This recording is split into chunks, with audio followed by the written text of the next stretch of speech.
Saludamos ya a quienes nos acompañan en la mesa en esta jornada de lunes. Están con nosotros Pedro Martín, muy buenos días. Erika, ¿qué tal? Muy buenos días. Y Valentín Ollanet, buenos días. Buenos días, Erika. A ver, vuélveme a hablar. Buenos días, ¿no me oigo? No te oyes porque no te oímos ninguno. No. Cámbiate de micro, cámbiate de lugar, Valentín, que no sé qué es lo que está pasando, que estamos de lunes. ¿Qué es lunes? Que es lunes y esto está... Los micrófonos se A van ver, háblame. Sí, hola. Ahora sí, ¿no? ¿Ves tú? Sí, exacto. Muy Ok, bien. Vale. Él agarra el micrófono, él ni se mueve. Tú no te inmutas hoy. No, es más fácil moverse que mover el micrófono que no moverme yo. Bueno, ¿qué tal el fin de semana? Que siempre empiezo a saco paco, pero nunca les pregunto. ¿Qué tal el fin de semana? Bien, muy tranquilo, muy relajado. Con tal de no madrugar y de no llevar a cabo ninguna labor laboral, vamos a decir así, bien. Buen Yo el tiempo, viernes, además. si quieres que te diga algún cotilleo, el viernes estuve yo con algún compañero de esta casa por ahí tomando un refresquito. Ay, a mí me encantan los Ya te cotilleos. ¿Y bueno, por qué no no. me llamaste? Pues no se me ocurrió. Valentín, ¿tú qué tal? Bien. Yo, bueno, el sábado sí que estuve trabajando casi todo el día, pero el viernes después estuve en la Feria del Libro, que además está por aquí mi hija que vino a la presentación del libro de su madre, de Miriam Ibot, Laisa. Enhorabuena. Lo presentaron, sí, el viernes. Estuvo Bueno, muy enhorabuena a todas y Usoa Ibarra también, que ha sido compañera de esta casa, que también presentaba Lo presentó Mar, además. Mar Arias y Pilar Esteban fue quien presentó el de Miriam Ibot. Sí, es que yo no pude estar, pero sí que la seguí. ¿Y qué tal estuvo la fiera del libro? Pues la verdad es que el viernes por lo menos había bastante gente el viernes. Y en la presentación yo estuve solo en la de Miriam y estaba la sala llena, pero completa, repleto, y gente de pie. Y he visto después fotos de otras presentaciones que también han estado muy bien. Y después, pues bueno, gente firmando. Bueno, Miriam estuvo firmando después con una cola impresionante de gente y otra gente. Y bueno, y bien. Y la gente por lo menos estaba comprando bastantes libros. Los de Miriam, por ejemplo, se acabaron ese mismo, Qué bueno, me alegró mismo mucho. día. Y bueno, yo creo que este tipo de ferias hay que seguir potenciándolo. Hablaba ahora con Pedro, fuera de micrófono, que él ha hecho un vistazo ayer domingo y que a lo mejor no había tanta gente, ¿sabes? Entonces, claro, yo creo que está muy bien montada, ha habido unas presentaciones muy interesantes, talleres, etcétera, y creo que se tiene que mantener una feria de este calibre. Tiene que potenciar. Sí, no, tiene que potenciar. pero para potenciar es necesario mantenerla, porque claro, lo que no puede ser es que vaya para atrás. No vas a potenciar algo que no vas a mantener. No, pero hay no puede ir para atrás, Pedro. Poner Tiene mucho que... más esfuerzo del que se... Bueno, yo estoy seguro que se hace con muy buena voluntad, pero es verdad que es algo que pasa en Lanzarote. Curiosamente, mire que han habido problemas con la implantación de las ferias del libro a lo largo de los años. Yo creo que de las mejores que funcionaban, mira que es lo que voy a decir, eran las que organizaba Eva de Anta en su momento en Arrecife, que mira que no hizo prácticamente nada, por no decir nada, sino poner en retroceso toda la gestión del ayuntamiento, pero cuando estuvo de concejal de Cultura, la verdad es que en eso sí se volcó y parece que funcionaban un poquito mejor de lo que funciona ahora, aunque yo creo que esto primero lo del atractivo de la fiera, ¿no? Lo de cambiarle el nombre, que Hombre, lo que te hace es estaba lleno de fieras aquello, estaba lleno de fieras. Sí, los leones de la villa, los de la torre, perdón, los de la plaza de San Miguel. Lo que hace es que también por lo menos se hable de ese tema y después yo creo que el esfuerzo que se ha hecho es importante, ¿no? Con las presentaciones que se ha hecho, incluso con el traer escritores iba a decir de cierto, ¿no? De bastante relumbrón aquí en la isla. Sí, y lo de la inauguración o el renombrar la Casa de la Cultura con lo de Ángel Guerra, ¿no? Y también algo que, no sé, me parece sorprendente es la actividad literaria que hay en esta isla, ¿no? Porque hay presentaciones de libros de gente de aquí muy A mí no muy me importante. sorprende, ¿sabes por qué? Porque Lanzarote yo creo que es la isla canaria y por favor que no se me ofenda a nadie, pero cómo viven aquí la cultura, y yo creo que es parte de la herencia, eso a mí me sorprendió cuando llegué, pero ya no, ya como lo tengo asumido como parte de la idiosincrasia de la población lanzaroteña y graciosera. Tienen un nivel cultural y un nivel creativo y que de verdad es admirable. Lo admiro profundamente, ojalá fuera así en todas las islas y creo que gran parte es que aquí hay un germen cultural muy importante y es lo que dice, coincido con Pedro, que se debe potenciar. que se debe Ujú. potenciar Oye, muchísimo. por cierto, bueno, dos cosas. Primero, me alegro de escucharte, de que por lo menos de que no se murió el talento, la creatividad después de César Manrique, desgraciadamente. Afortunadamente, en esta isla hay mucha creatividad. Lo digo Muchísima. porque algunos han intentado vender eso desde mi punto de vista. Mira, la obra de César Manrique no se puede negar, ni se puede, pero claro, yo creo que incluso ese es el paraguas donde nace mucha inspiración de, oye, si él pudo, ¿por qué nosotros no? Pero en la pintura, en la escultura, En todos los en aspectos todos los culturales. aspectos. Sí, Y y eso, y artístico. además tiene un doble valor en el sentido de que Lanzarote es una isla periférica, evidente, y después el acceso a determinados eventos culturales e incluso educativos, o sea que aquí no tenemos universidad, tenemos, bueno, algunas digamos, facultades, por decirlo así, farmacia, turismo, etcétera, etcétera. ¿Farmacia de qué? Farmacia no, perdona. Ah, enfermería. Enfermería, turismo, y claro, pero y después tenemos menos acceso a la diversidad cultural que hay en las Islas Mayores, por ejemplo, eso es verdad, hay muchos más eventos en Gran Canaria y en Tenerife Hombre, que en Lanzarote, sobre pero todo por la falta de infraestructura. Claro. Si son artísticas, por la falta de infraestructura. y eso es un hándicap, pero sí que es verdad que después hay digamos, una efervescencia cultural y creativa en Lanzarote que además es reconocida por la gente y en el plano musical ni te cuento, también hemos sido abanderados también en determinados movimientos musicales, de grupos, etcétera, etcétera, o sea que bueno, en ese aspecto muy bien por la creatividad conejera. Oye, ya que estamos hablando de la Feria del Libro, ¿cuándo presentas tu libro? ¿Verdad? El libro mío ya está a la venta, de hecho me acaban de llegar los ejemplares en físico y no sé cuándo ni cómo voy a hacerlo. Pues qué pena, ¿no? Haberlo Mira, me llegaron presentado. un día, me llegaron el viernes. Y dije, y yo no había hablado, no me daba tiempo de No, hablar tenías tiempo físico. con la gente de la fiera del libro, porque claro, no sabía cuándo me iban a llegar los ejemplares. Total, que me llegaron el viernes, dije, pues hubiese estado a tiempo, Estilo Ventorrillo, hubiera cogido una caja y te hubiera ido para arriba. pero estilo Ventorrillo. Claro, porque después la gente puede comprarlos por internet y cosas de No, estas, pero ¿no? además es que justamente las dos presentaciones a las que yo quería ir eran la de Usoa Ibarra, que tengo el libro, el de Miriam Ibot no lo tengo, ahora no sé cómo lo puedo conseguir. Y Sí, no, en las librerías está a la venta. estará, supongo. Los que llevaron a la feria fueron los que se acabaron. Pues iba a ir a esas dos presentaciones. Al final no pude. Una necesita también otro tipo de descanso y otro tipo de cosas. Lo siento mucho. Pero bueno, que yo también leo en la intimidad de mi casa y a ver cómo lo hago, Pedro. Pero los libros ya están aquí. Te daré uno. ¿Tú te lo vas a leer? No, yo te lo voy a comprar. ¿Cómo Vale, que pero, no me lo vas pero a- yo quiero que te lo leas Sí, y me lo leeré. y me entrevistas en tu programa. No, espérate, me lo leeré. Te daré mi impresión y te entrevistaremos. Pero yo quiero que me des tu impresión en antena. Fíjate lo que te digo. Claro, y porque a mí tú por esas cosas a mí no me tienes que picar. Que yo, tranquila, que yo soy así. Ahí me sale de natural. Bueno, hoy no me dio tiempo de traer ninguno al trabajo porque es lunes. Chicos, vamos a meternos en materia, que parece que estamos aquí relingando las cosas. A mí me gustaría hacer un apunte, por si ustedes han tenido ocasión de verlo y porque no sé por qué me da a mí, yo espero que no tenga ningún, creo que entra dentro de la hoja de ruta que se ha marcado Turismo Lanzarote y en general el Cabildo de Lanzarote, y entendí que la nueva marca Lanzarote pretendía, que se presentó el viernes pasado en Jameos del Agua, pretendía, digamos, aunar las distintas marcas que ya se tienen en Lanzarote, es decir, por lo que le escuché a Héctor Fernández, ¿no? Como si tenemos marca Lanzarote Deportiva, marca Lanzarote Moda, marca Lanzarote, intentar como aunar todo eso. ¿Ustedes han visto la campaña? ¿Qué les parece? Sí, bueno, yo la vi en YouTube. Lo que fue toda la presentación duró como 1 hora y pico. La verdad es que estuvo, perdón, estuvo muy bien el acto en sí, que lo presentó, digamos, la maestra de ceremonia fue Helen Linde.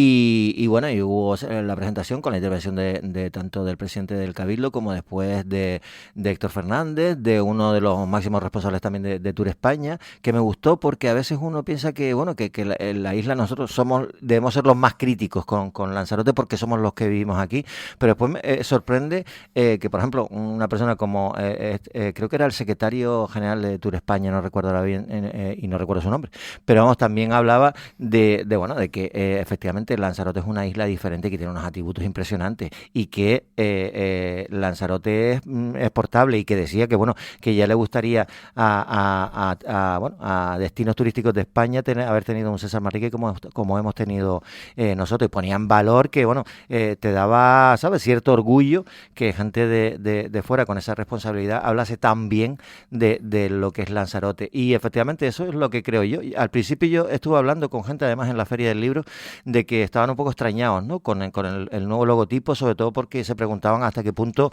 el logo de César Manrique, que siempre ha sido la imagen de Turismo Lanzarote, y si iba a quedar relegado, y no va a quedar relegado.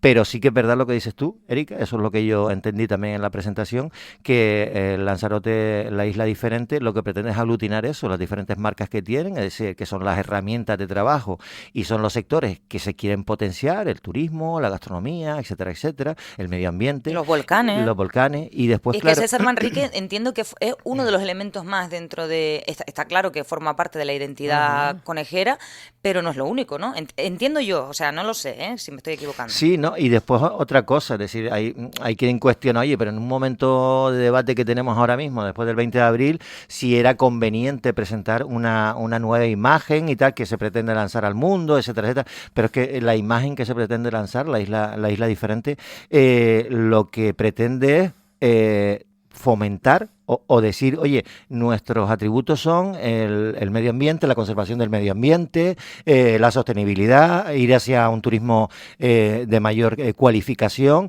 y claro, y eso es lo que pretendemos todos. Entonces, vendiendo de esta forma, vendiendo entre comillas, ¿no?, vendiendo la isla de esta forma, me parece que sí que puede ser acertado, porque efectivamente Lanzarote es una isla diferente al resto de islas, por ejemplo, del archipiélago canario, es un destino diferente, tiene paisajes únicos en el mundo, y hay que poner en valor eso, es decir, que los esfuerzos que se están haciendo, yo creo que en este momento se está haciendo por parte de la Corporación Insular esfuerzo en evitar que haya esa masificación, en evitar pues eso, las agresiones al medio ambiente, etcétera, etcétera, Y ¿no? todo eso, de verdad, no, yo es que tengo la mente un poco más simple.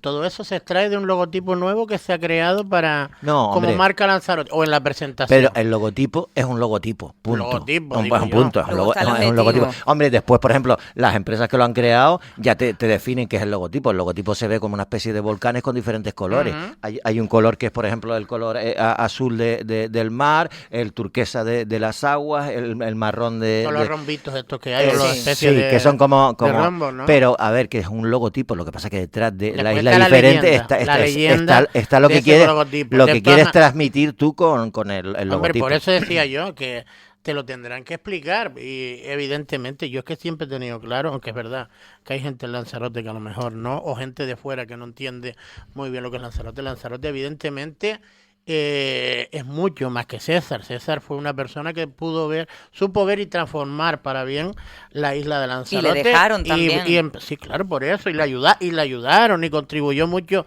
lo que encontró, lo que era Lanzarote, para él saber también transformarlo, pero con colaboración de la naturaleza en general, y de los ciudadanos, o de gente que también tenía esa inspiración o parecida inspiración en la isla de Lanzarote. A mí, yo supongo que todo este tipo de iniciativas son evidentemente están muy relacionadas con el marketing, con campañas de imagen, para intentar transmitir lo que se pretende desde el punto de vista turístico.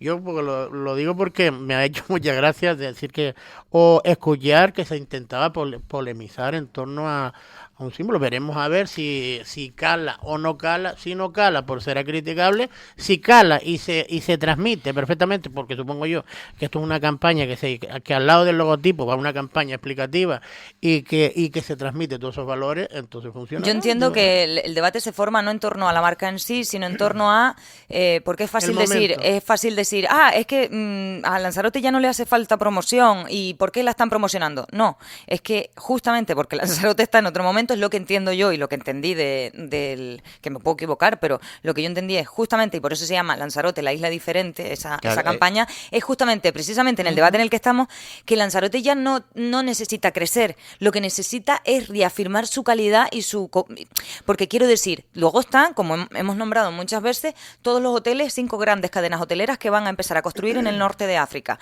¿Qué ventajas tienen respecto a, por ejemplo, el destino Canarias? Que van a tener instalaciones e infraestructuras más nuevas. Entonces, nosotros, ¿con qué contamos?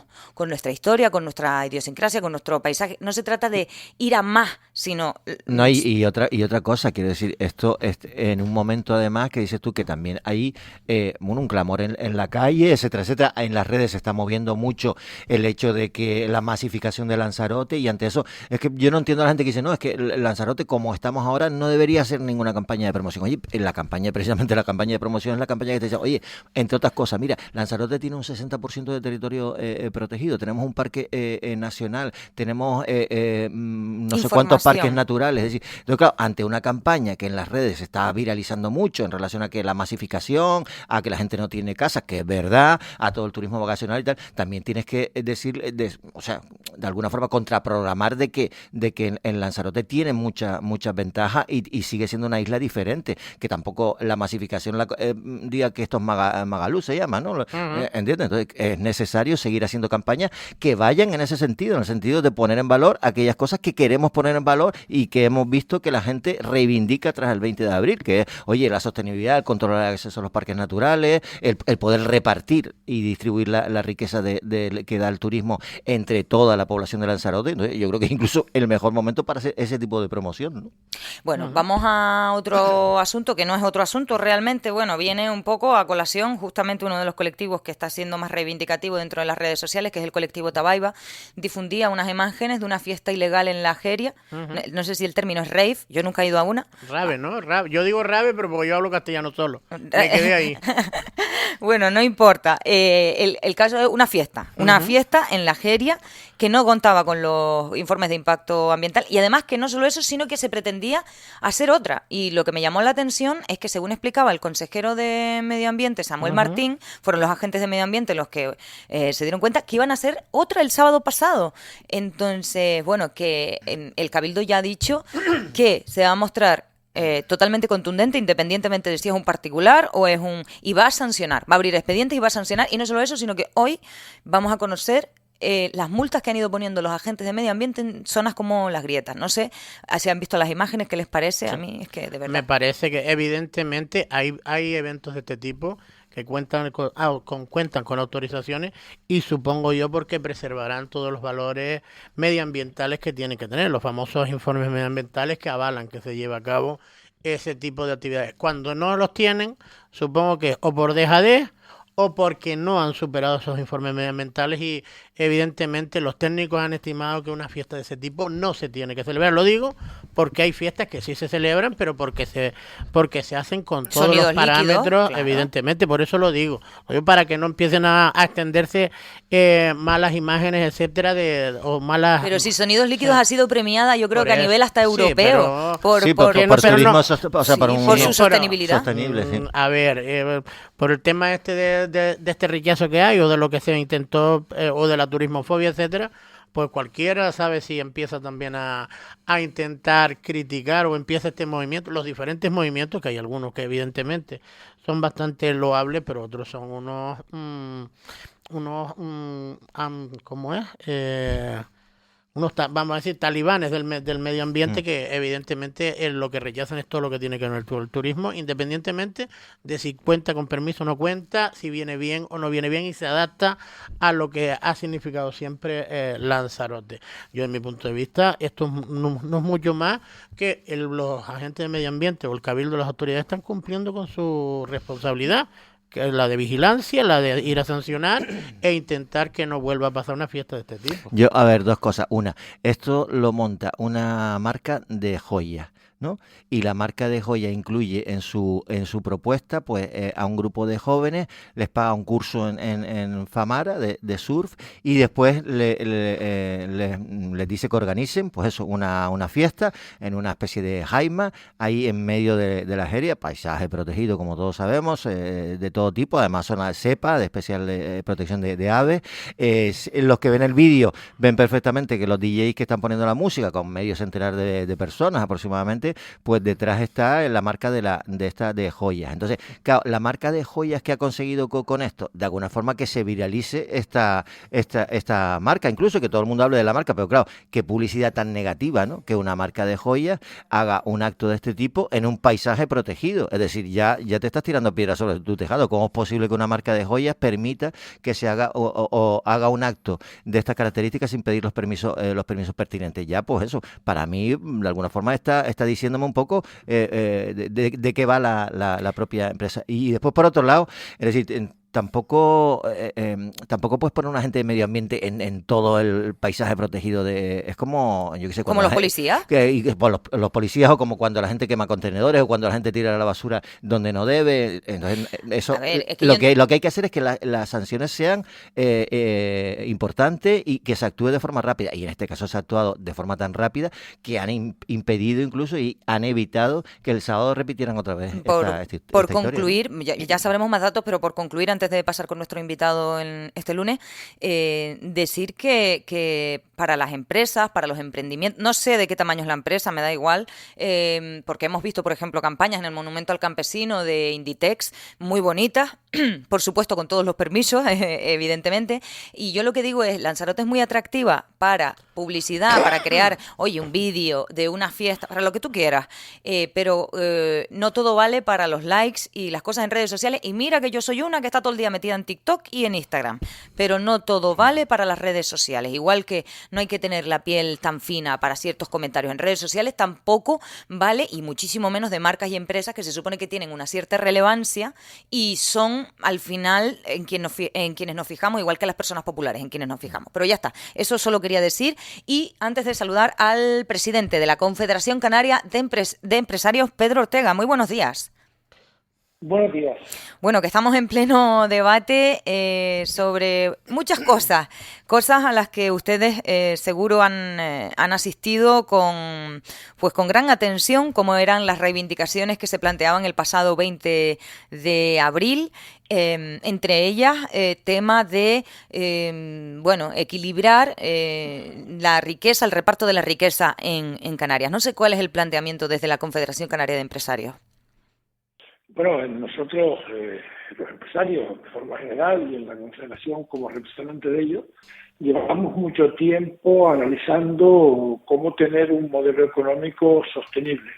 Un modelo económico en el que se genere más riqueza y empleo, un modelo económico en el que la agilidad de la administración permita que los proyectos salgan adelante, unas inversiones en las que podamos además acometer el avance en la sostenibilidad. Me refiero en este caso a la eficiencia energética, al autoconsumo, a la mejor eficiencia en la utilización de nuestros recursos hídricos, bien sea mediante la desalación, bien sea también mediante la recuperación del agua utilizada para regar, y también buscando, cómo no, que nuestros hoteles, que todas nuestras empresas den lo mejor de sí para los clientes. Y para eso hay que cometer inversiones, al mismo tiempo que también hay que formar a los recursos humanos y, cómo no, también hay que distribuir lo que se obtiene del ejercicio del negocio. Y en ese sentido, bueno, hay una negociación colectiva, en este caso, y usted se refiere en concreto al turismo, una negociación colectiva que se hace en el año 2020, que corre un periodo de 5 años en que los agentes económicos y sociales, es decir, sindicatos y empresarios, se ponen de acuerdo para tener un pacto que dé estabilidad en un futuro, que quiero recordar que en el 2020 era la absoluta incertidumbre. Ese escenario llegó hasta el 2025 con incrementos salariales. Es verdad que el 2023 ha sido un buen año, pero es verdad que un montón de empresas han hecho inversiones, como le he dicho, para ser más sostenibles y también para dar un mejor servicio a los clientes. Por lo tanto, lo que hay que buscar es cuál es el mejor equilibrio para que los negocios se mantengan el que invierte reciba el dinero que le corresponde y el que trabaja reciba también el dinero que le corresponde.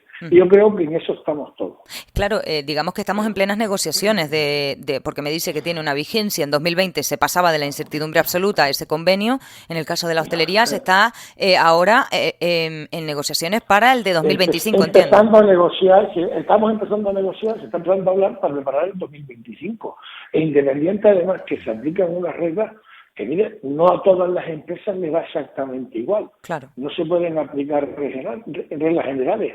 Esto es un proceso en el que, insisto, yo creo que salimos todos de la pandemia, en que de forma colectiva, pues mire, se ayudó a las empresas y se ayudó a los trabajadores, porque yo quiero recordar que en el 2020 hubo una caída de un 20% del PIB, que nos quedamos sin nada, que el turismo demostró que era el motor de nuestra economía.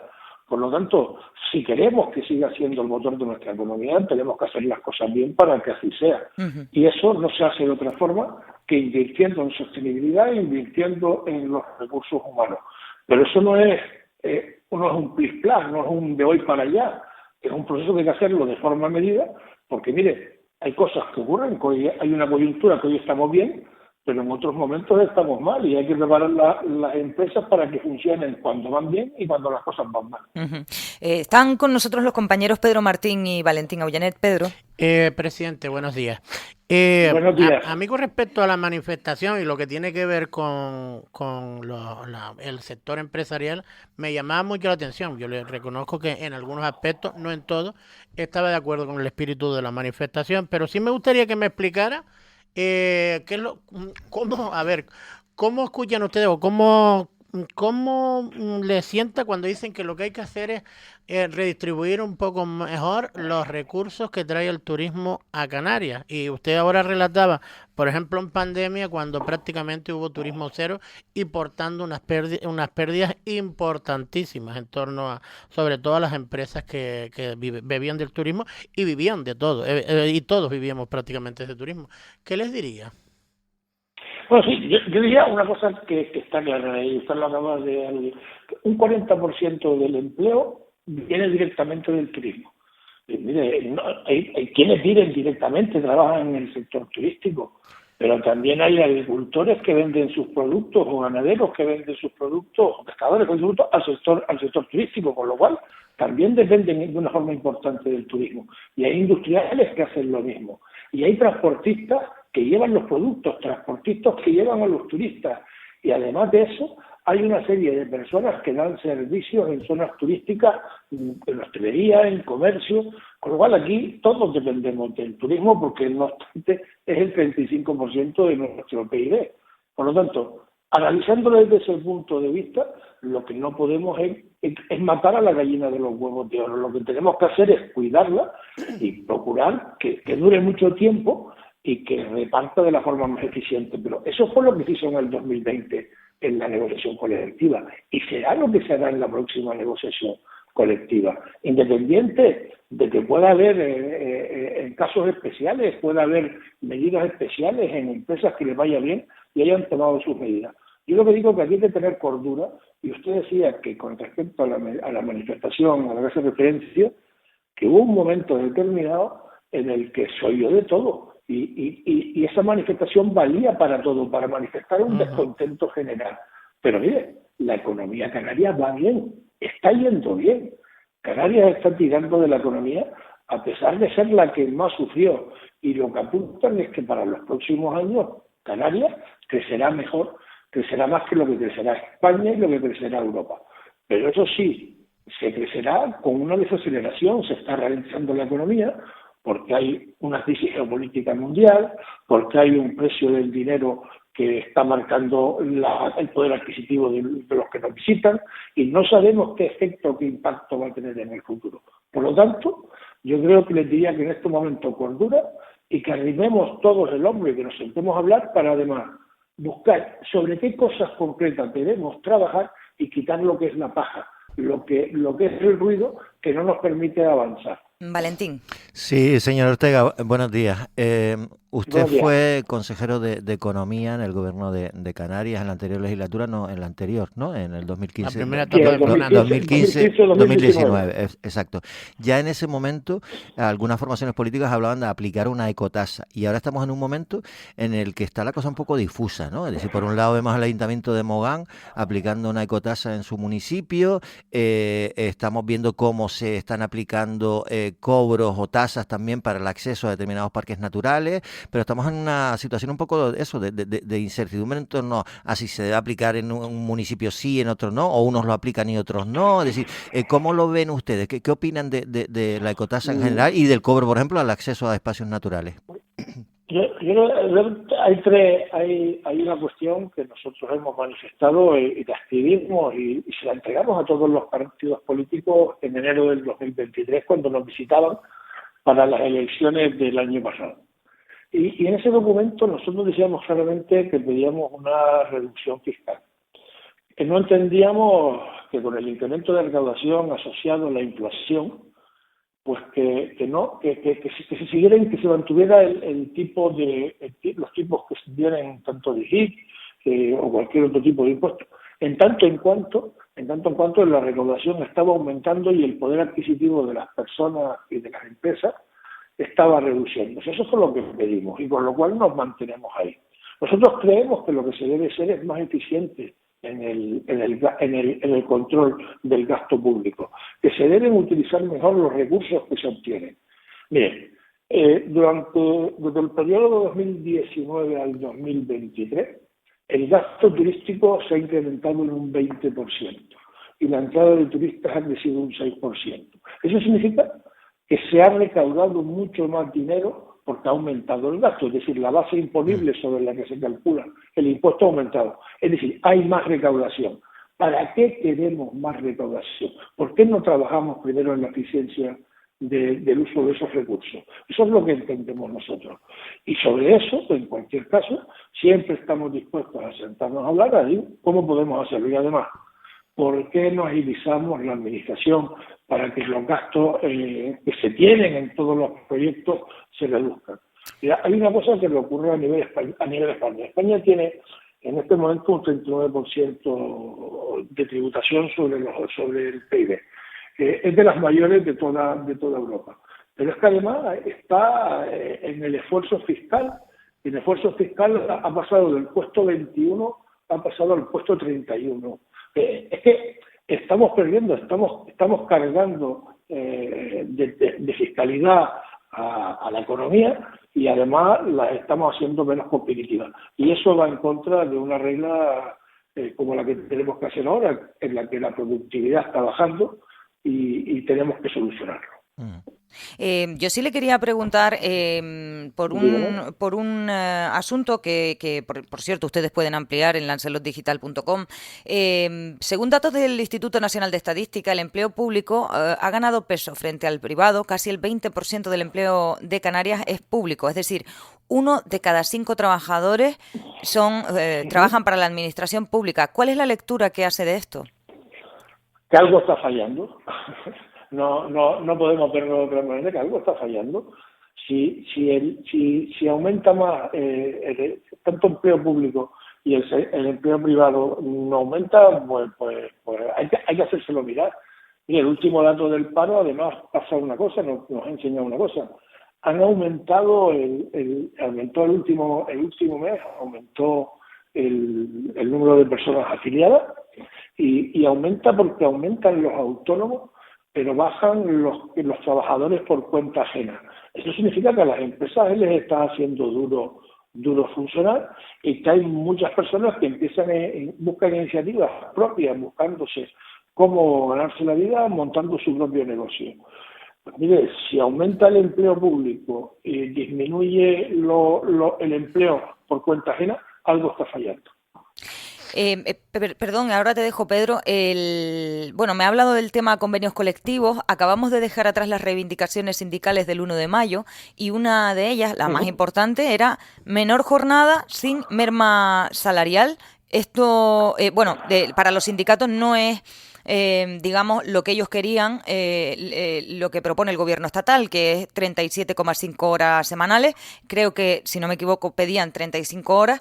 Bueno, y el gobierno estatal considera que es un punto intermedio entre las reclamaciones, sin merma salarial, un punto intermedio. ¿Usted cómo ve esto como solución a algunos de los problemas que podemos tener los trabajadores?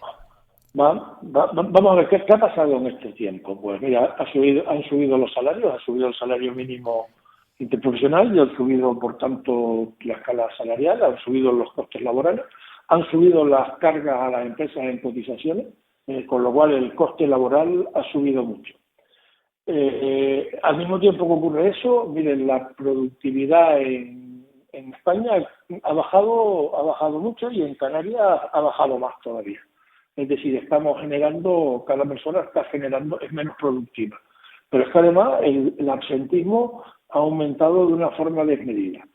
Y si por otra parte miramos que el empleo ha crecido un 6,9%, y sin embargo, con respecto al 2022, con respecto a la pandemia, un 6,9%, y miramos que las horas trabajadas han aumentado un 1%, significa que estamos contratando más y trabajando menos. Y eso significa ni más ni menos productividad. Por lo tanto, todo lo que sea tomar medidas de forma unilateral, de forma general, que reduzca, que aumenten esa pérdida de productividad, pues nosotros nos tenemos que estar en contra. Pero es que además tenemos que tener en cuenta que algunas de las medidas que se han tomado sin tener en cuenta y sin respeto al diálogo social. Por lo tanto, estamos dañando las bases de la construcción de nuestro sistema democrático, en la que el diálogo y la negociación es la que tiene que funcionar. Y en ese sentido, ¿qué le puedo decir a eso? Que no estamos de acuerdo, y menos si lo hacemos sin sentarnos en una mesa y hablamos las partes, sindicatos y patronal, a hablar de cuál es la mejor forma de hacerlo, de hacer esa adaptación del tiempo de trabajo, de tal forma que mantenga la productividad y la vida de las empresas. Pedro. De todas maneras, hay que recordar que esto es el mal menor. Recuerden que hubo también una propuesta de quitar un día de trabajo, de hacer la semana de 4 días, así que... Pero entiendo yo que repartiendo las horas, sí, ¿no? Pero bajando también las horas, bajando también las horas. Lo que no podemos hacer es que lanzando un globo sonda a la mayor, después que nos quedemos a un cuarto de esa posición, estemos satisfechos. Creo que no. Y además, insisto, hay una esencia primero que todo, y es el respeto al diálogo social. Presidente, ahora sí, yo lo decía como, ¿sabes? Para como completar dato. un poco la pregunta y la respuesta. Le he entendido. Me gustaría preguntarle directamente, ¿le parece que la vivienda vacacional es el responsable de la falta de vivienda en Canarias? Y segundo, ¿cuál es la postura de la Confederación con respecto al anteproyecto de ley de vivienda vacacional? Le respondo a la última pregunta en primer lugar. Nosotros estamos en este momento recibiendo las alegaciones a este proyecto de decreto ley y las estamos gestionando para trasladarlas en fecha, que es el 9 de mayo, es la fecha en la que se pueden alegar, en la que intentaremos transmitir la postura más homogénea posible que responda a lo que opinan los diferentes sectores con respecto a esta ley. Por lo tanto, al día de hoy no tenemos una postura firme, sino esperamos a que sean todas las sectoriales las que den sus aportaciones. Y con respecto a lo que usted me dice de la culpabilidad de la vivienda vacacional, mire, aquí hay un problema y eso está claro, y para eso se ha sacado antes que este proyecto de ley y un decreto de vivienda, y es que en Canarias no se construye vivienda de uso protegido, no se construyen viviendas sociales desde hace mucho tiempo, y se construyen, y si se construyen, lo hacen en menor cuantía de la que es necesaria. Esa es una cuestión. Por lo tanto, ahí tenemos un primer problema. Si no se construye vivienda pública, pues ahí tenemos un agujero. Segundo agujero, la Ley Estatal de Arrendamiento Urbano está estableciendo diferentes problemas para que los propietarios se sientan cómodos alquilando sus viviendas. Por lo tanto, hay quien decide, por que prefiere más no alquilar, que tenerla alquilada por miedo a los diferentes problemas que se encuentran de una forma u otra o que conocen por conocido. Y en tercer lugar está la vivienda vacacional, que también evidentemente está ocupando residencias que podían haber sido utilizadas para residencias. Pero mire, son tres factores que inciden en un mismo problema, la falta de vivienda vacacional. Y ahora si nos vamos al suelo, ayer salió un artículo en la prensa que venía de trabajo de una consultora de Corporación 5, donde decía que en Canarias hay más de 23.000 hectáreas urbanizables y urbanas, de las cuales si las convirtiéramos en casas, hay 6.000 hectáreas disponibles para construir viviendas, y decían en ese estudio que eso daría para construir 330.000 viviendas de unos 90 metros cuadrados y en viviendas en edificios de 2 pisos. Eso es lo que dice el estudio. Dicho esto, el Banco de España dice que hasta el 2031 hacen falta unas 110.000 viviendas en Canarias. Por lo cual, en este momento hay suelo, hay capital privado dispuesto a invertir. Yo creo que lo que faltan son los mecanismos de agilización, de planeamiento, de búsqueda de facilidades para que las dos cosas confluyan y se busque un equilibrio en el cual se tenga casas suficientes y viviendas suficientes para quienes vivimos en Canarias. Pedro Ortega, o sea, por lo que le entiendo, estaría entonces usted a favor también del decreto de medidas urgentes, ¿no? De todas maneras, yo, aparte que me responda esto, yo lo que le quería preguntar es energías renovables bajo su consejería, la de Economía e Industria, se dio un empujón al tema de las energías renovables y ahora no sé qué pensará, pero da la sensación de que poco se ha avanzado, ¿no? Bueno, efectivamente, tuve la suerte de con el equipo de haber facilitado que se duplicara la penetración de las renovables en Canarias y que empezáramos proyectos importantes, y con lo cual eso da orgullo. Yo creo que aquí tenemos un problema de red, tenemos un problema de red, la red de transporte es insuficiente, tenemos un problema también de almacenamiento para ser más eficientes en el uso de energía. Tengamos en cuenta que la penetración de renovables en territorios pequeños y aislados es más complicada que en el territorio continental. Por lo tanto, debemos tener sistemas de almacenamiento y luego también tenemos que abandonar esa cierta contradicción que tenemos como sociedad, en la que estamos diciendo de forma continua que queremos energías renovables, que no queremos combatir el cambio climático, que no queremos que desaparezca la capa de ozono, todo lo que decimos, y luego decimos también que no queremos aerogeneradores, no queremos placas fotovoltaicas, no queremos más. Eso tenemos que resolverlo porque eso no conduce a buen sitio. Y lo digo porque al final la energía renovable, la de hoy, los aerogeneradores de hoy o las placas fotovoltaicas de hoy, no serán las que habrán dentro de unos años. Yo a veces digo que el quemar combustibles fósiles genera un agujero en el ozono, produce un cambio climático, va generando problemas que conducen a la destrucción de cicatrices permanentes en nuestro ambiente. Por lo tanto, esas cicatrices permanentes, contra esas son contra las que tenemos que luchar. Y a veces peleamos contra la cicatriz temporal, un aerogenerador. Yo comparo a veces los aerogeneradores con los molinos de viento de Don Quijote, que existían antes, y que los veíamos en el paisaje y formaban parte del paisaje. En la medida que esos molinos no hacen falta, que está la energía eléctrica, pues desaparecieron y quedan como recuerdo de la historia. Hoy lo que tenemos de aerogeneradores, estoy seguro que no será la energía renovable que tendremos dentro de 25 años, pero hoy, para hacer una transición energética, para conseguir un mundo mejor y un mundo sostenible, una economía sostenible, tenemos que avanzar en las energías renovables y tenemos que abandonar esa contradicción que tenemos en una parte de la sociedad. Bueno, pues con eso nos vamos a quedar porque no tenemos tiempo para más, pero le agradecemos estos minutos en la radio. Pedro Ortega, presidente de la Confederación Canaria de Empresarios. Muchas gracias, buen día. Muchas gracias a ustedes por contar conmigo. Gracias. Un mensaje que no me daba tiempo a leer, entiendo que tampoco es el correspondiente, Pedro Ortega, para responder a ello, al WhatsApp, al 669-663-199. Me preguntaban, una preguntilla, si baja la jornada laboral y tengo contrato de 36 horas laborales, ¿pasaría a ser jornada completa? Buenos días, yo entiendo que no, porque porque la jornada pasa a 37,5, sería un contrato parcial. Seguiría siendo un contrato parcial, el de 36 horas. Que te falta 1 hora y media para tener una jornada completa. Pero lo entendemos los tres igual, ¿verdad? Sí.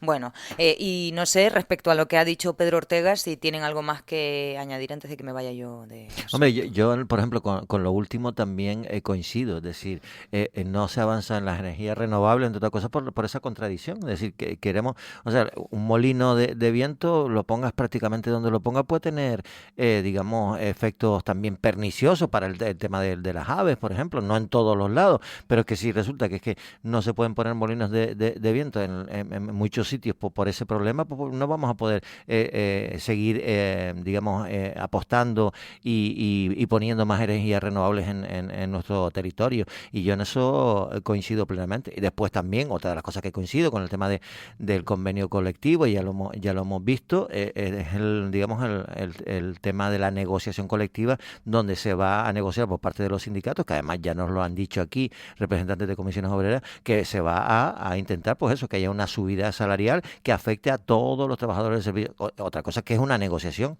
de un convenio colectivo, pero veremos hasta qué punto. Yo creo que es el momento adecuado para que los sindicatos aprovechen la coyuntura y tiren para arriba, ¿no?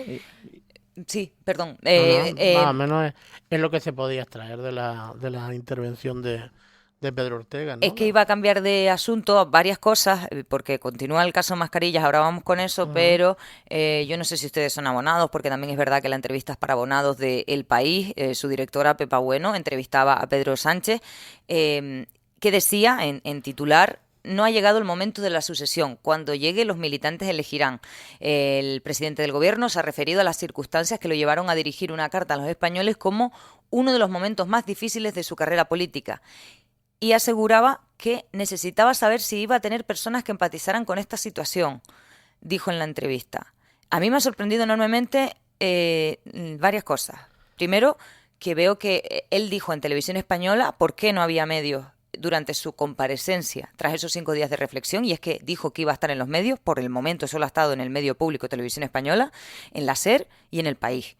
Me llama la atención que dice: necesitaba saber si iba a tener personas que empatizaran con esta situación.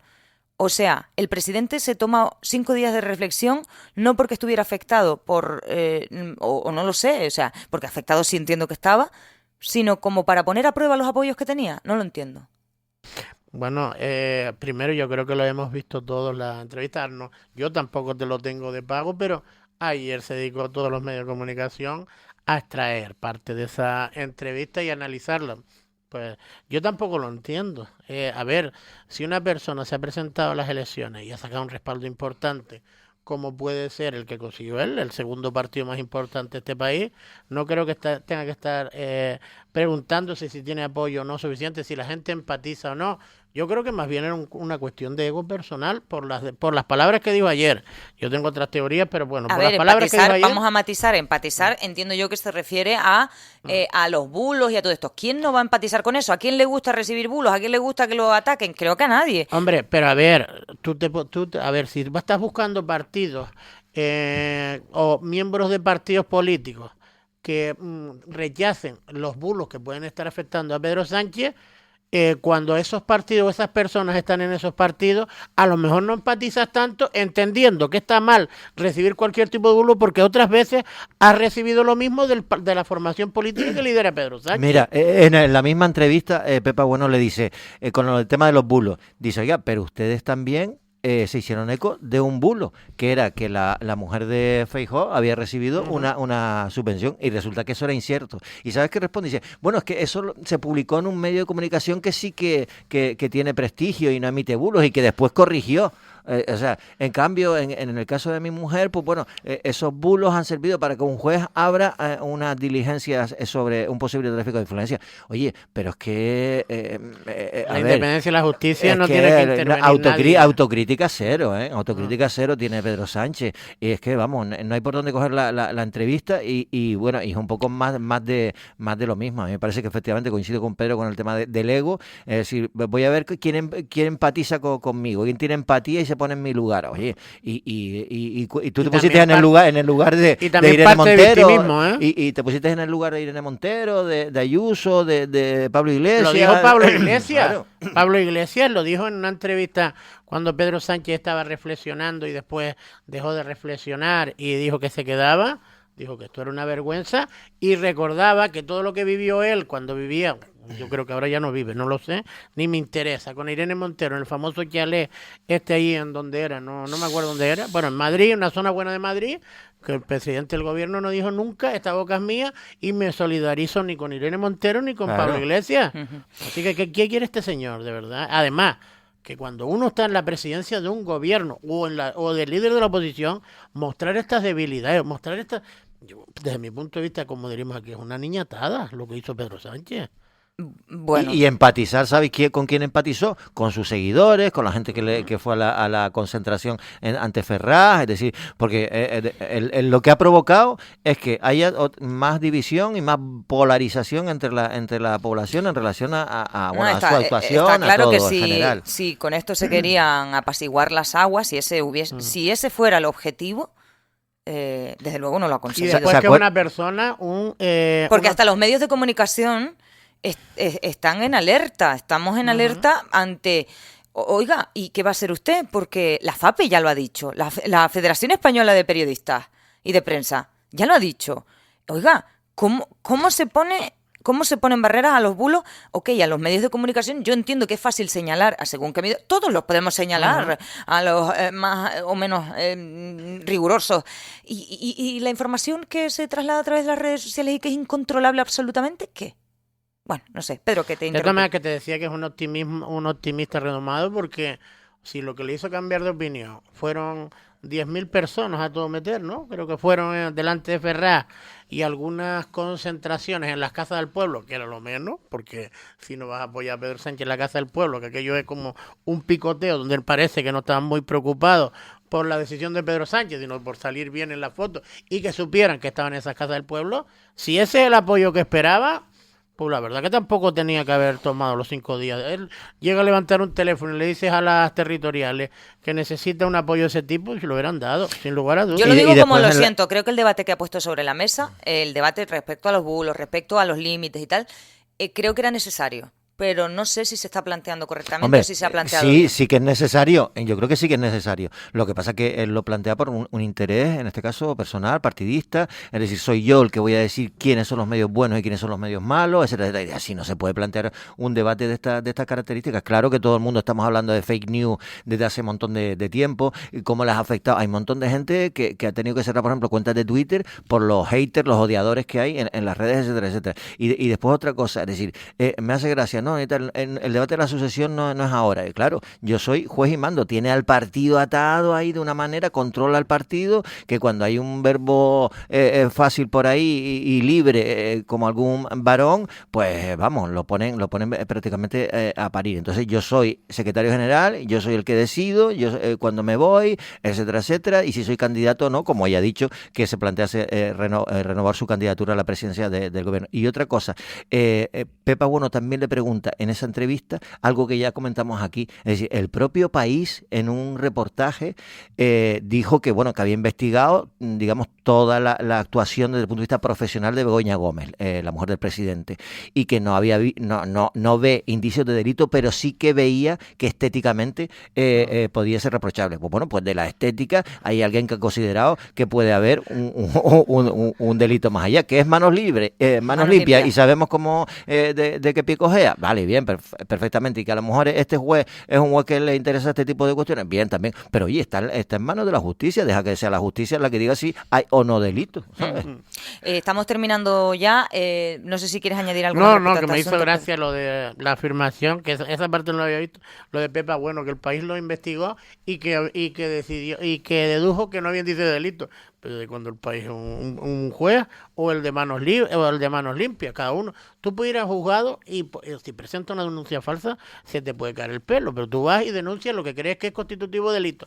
Pero deducir que eres Bueno, pero una fíjate, hora la forma de expresarlo. Sí, no, Sí, evidentemente. o sea, ellos Pero, no, hombre, ellos no lo ponen no sé cómo se lo expresó Pepa, No. bueno, pero si lo llega a No, expresar así, No, yo seguro. el artículo, Pedro, lo leí y lo que decía en el artículo es que ellos veían, la persona que hizo el redactor que hizo el reportaje, no veía que pudiesen ser constitutivos de delito, pero sí estéticamente. Pero claro, lo importante de eso no es lo importante es que quien lo dice, la fuente, o sea, es el país, que se supone que el país, que si ya cuestione desde el punto de vista estético, lo de Begoña Gómez es muy fuerte. Al presidente le tuvo que sentar a cuerno quemado y dice, oye, ¿qué pasa? El país que es de los míos, y resulta que están diciendo que estéticamente no tiene. Cuando alguien te dice que éticamente no es lo mejor, está abriendo un campo de debate, por ejemplo, entre otros, el del PP que planteó lo del estatuto de las parejas de los presidentes o presidentas. ¿Y no les parece curioso que aquí estemos hablando siempre de cómo se trata el caso de Begoña Gómez o qué es lo que le molestó al presidente? ¿Y no sería mejor que Pedro Sánchez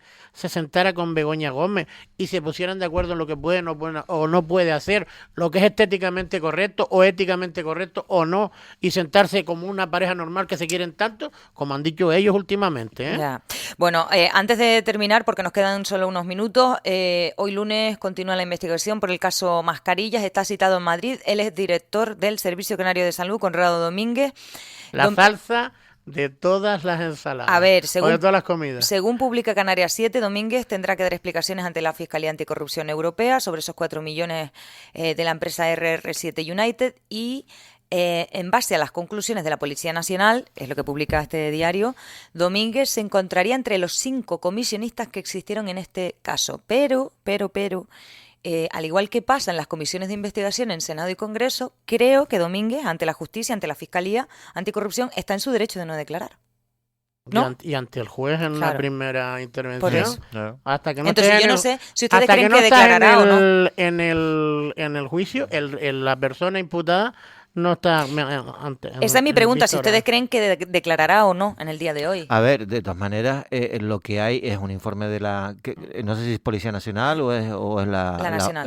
Es la Nacional, vale. Pues hay un informe de la Policía Nacional que se le traslada a la Fiscalía y la Fiscalía ve indicios de mordidas, o sea, de comisiones en el caso de este señor. Pero estamos hablando también de la presunción de inocencia, que es la Fiscalía, es una parte en base a un estudio de la Policía. Ya hemos visto un montón de casos, como hay determinados informes de la Policía o de la UCO, etcétera, que después no llegan a nada y en cambio la Fiscalía lo utiliza lógicamente para de alguna forma ver delito en la actuación. Veremos lo que dice en su intervención ante la Fiscalía Europea y por dónde va el tema. Lo que sí que es verdad es que ahí, al margen de las comisiones, lo que hubo es un agujero económico para Canarias de 4 millones de euros y 1 millón de mascarillas que eran, más que mascarillas, eran máscaras de carnaval, porque no servían absolutamente para nada. Y eso sí que tiene que llegar a sus últimas. Pero por eso es lo que está él investigándose por parte de la Fiscalía Europea. Y, hombre, desde mi punto de vista, él sí declarará. Ahora veremos lo que declara. Esto no es una comisión de investigación de esta del Senado y Congreso, donde van allí y dicen que no declaran. Por cierto, iba Ábalos al Senado. Pues mira.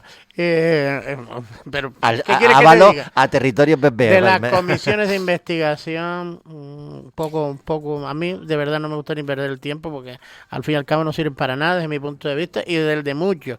Pero en una intervención de la Fiscalía, alguien que quiere dar sensación de transparencia y de inocencia sobre todo, lo que declara es su versión, porque encima la persona imputada puede mentir, así que le dará su versión.